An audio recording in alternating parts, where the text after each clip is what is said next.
Tingginya kasus positif COVID-19 di Provinsi DKI Jakarta membuat Gubernur DKI Anies Baswedan menarik rem darurat. PSBB kembali diterapkan secara ketat. Berlaku 2 minggu yang dimulai Senin 14 September kemarin, akankah PSBB bisa menekan laju angka kasus COVID-19 di ibu kota?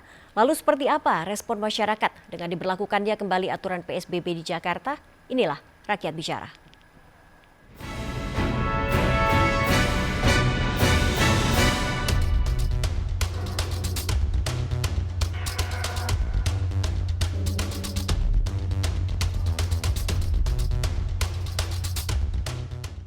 Tingginya angka persebaran COVID-19 di DKI Jakarta membuat Pemprov DKI Jakarta lewat Gubernur Anies Baswedan mengambil langkah menarik rem darurat atau PSBB kembali secara ketat. Pergerakan masyarakat dibatasi, begitu juga dengan kegiatan perkantoran. Bahkan saat ini TNI dan juga aparat kepolisian dikerahkan untuk mengawasi tindak tanduk masyarakat yang melanggar kedisiplinan protokol kesehatan. Lantas apakah PSBB bisa menjadi solusi kembali? Lalu apa kata masyarakat menanggapi hal ini?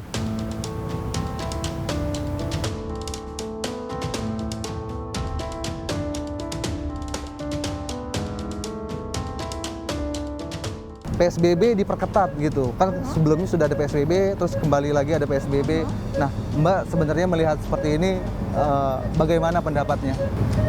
Sebenarnya ada sisi baiknya juga ada PSBB lagi. PSBB yang sekarang kan lebih nggak kayak yang pertama itu ya, masih boleh untuk restoran masih boleh dibuka, mall masih boleh dibuka. Jadi untuk sektor ekonominya jadi masih ketolong gitu, nggak seperti yang pertama. Jadinya aku sih setuju aja gitu. Kenapa bisa setuju? Karena apa? Memang tadi tidak mengganggu omset ataupun pekerjaan Mbak gitu?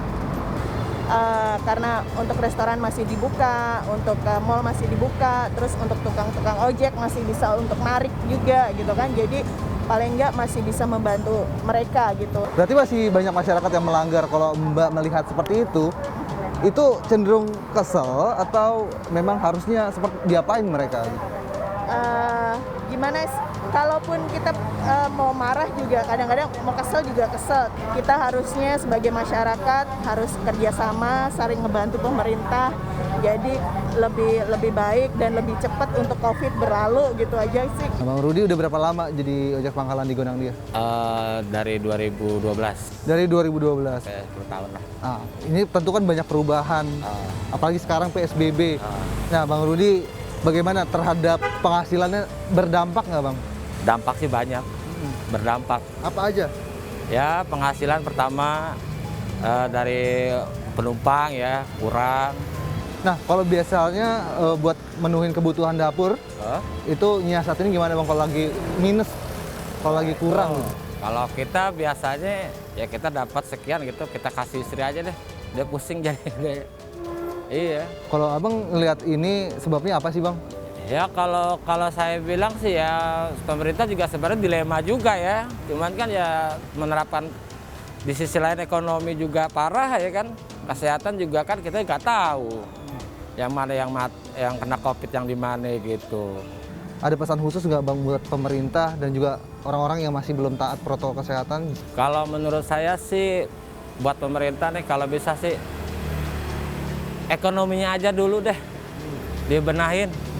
Insya Allah kalau ekonomi maju, rakyat pun sehat pasti.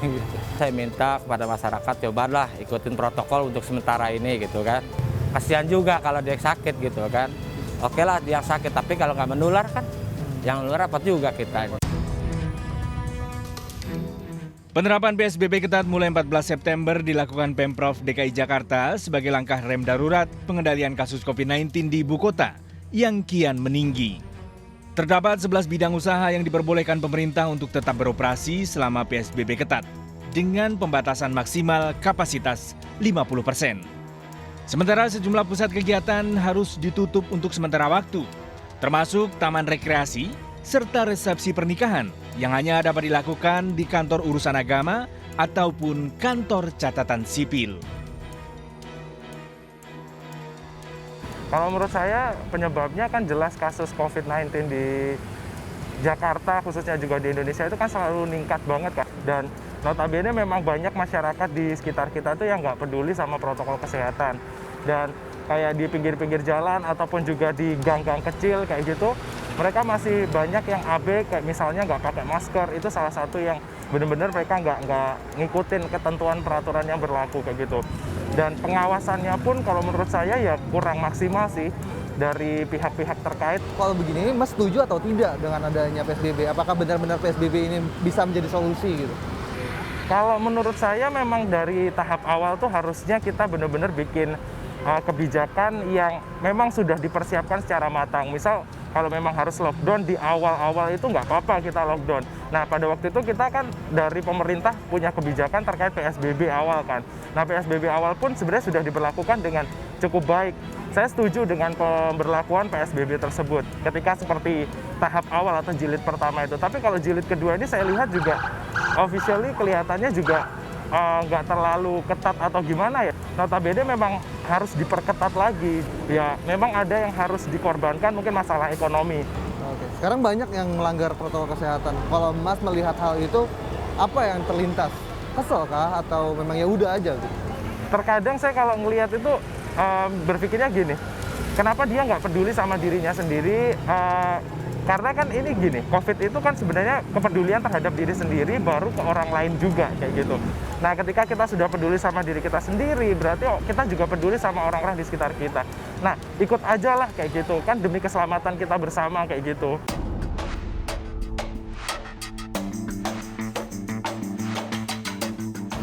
Suka tidak suka, setuju atau tidak setuju, PSBB dipilih oleh Pemprov DKI Jakarta untuk menurunkan angka persebaran COVID-19 dan menjadi salah satu solusi.